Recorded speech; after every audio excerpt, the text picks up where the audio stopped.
Well, hi there, Internet. My name's Court, and you've got courtside seats for my review of Glass. Let's do it.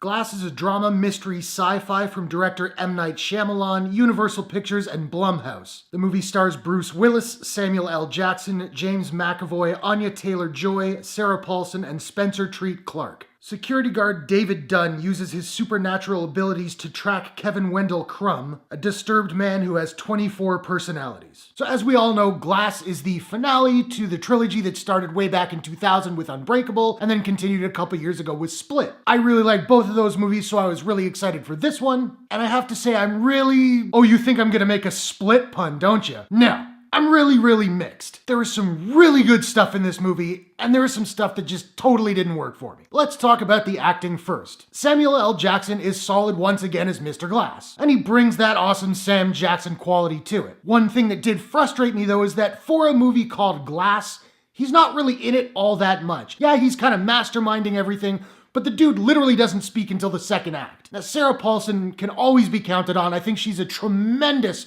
talent. However, her character was really kind of blah, although I do really chalk that up to the writing over her acting ability, because we know that she's really good. Anya Taylor-Joy does not have a whole lot to do as the Casey character, but she makes the best out of what she's given, and she's really good in this film. And it does feel like Bruce Willis is trying in this movie, which is not something we've seen all that much in the last few years. However, it is kind of hard to tell because the guy really doesn't have a whole lot of dialogue in the movie. Now, the MVP of this movie is, of course, James McAvoy. He is unreal. He's even better than he was in Split, and he was incredible in Split. Just watching him jump between these different personas effortlessly, and oftentimes in the same scene, it's just pure spectacle. And it's not just the voice, it's the mannerisms, the body language, the way he carries himself. It's phenomenal and kind of terrifying. And the movie is shot incredibly well, something M. Night Shyamalan is known for. There are some really cool POV shots, some great camera work. I really appreciated that. And I thought it was really cool that he brought in a couple of deleted scenes from Unbreakable and sort of wove them into this film.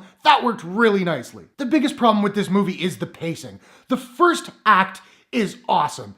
It's tense, it's frenetic, and it just flies along. And then the second act just grinds the movie to a full stop. We see Sarah Paulson doing the group therapy sessions that we've seen in the trailers, and it's just sort of her repeating the same idea over and over again, and it's like, we get it, move on. Now, the pace does really pick up again in the third act, and it does get more exciting, but I did find it took a while to get me back on board. I also felt it went a little bit too heavy with the comic book lore in this movie. Yes, that stuff was in Unbreakable, but in Unbreakable, there was a subtlety to it, almost an elegance to it that wasn't here. He was really kind of beating you over the head with like, and now's the part where the villain and the hero, is like, okay, a little over the top. I also found the climax of the movie to be a little anticlimactic. They kind of set something up and it doesn't really play out that way, and you kind of do see that this is where the movie's smaller budget kind of makes itself more obvious. And there is a big reveal in the end, because Shyamalan, that just absolutely didn't work for me. It felt tacked on, it felt unnecessary, like the movie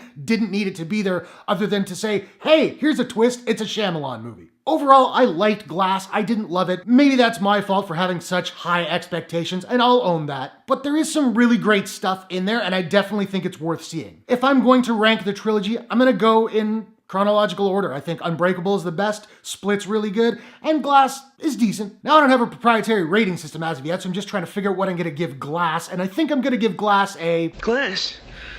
Who gives about Glass? out of 10. For the record, no, that's not me bagging on the movie. It's just a funny clip. It only made sense. So now I want to know, have you seen Glass? What did you think about it? How would you rank the entire trilogy? Whatever your thoughts, hit the comments below. Let's discuss. If you enjoyed this review, please smash that like button and give it a share if you really enjoyed it. And hey, why not take a second, do me a favor, click subscribe and ring that bell to subscribe to my channel for more movie reviews, entertainment news, trailer reactions, all that good stuff. Thanks very much for watching. I'll see you guys in the next one. Take care.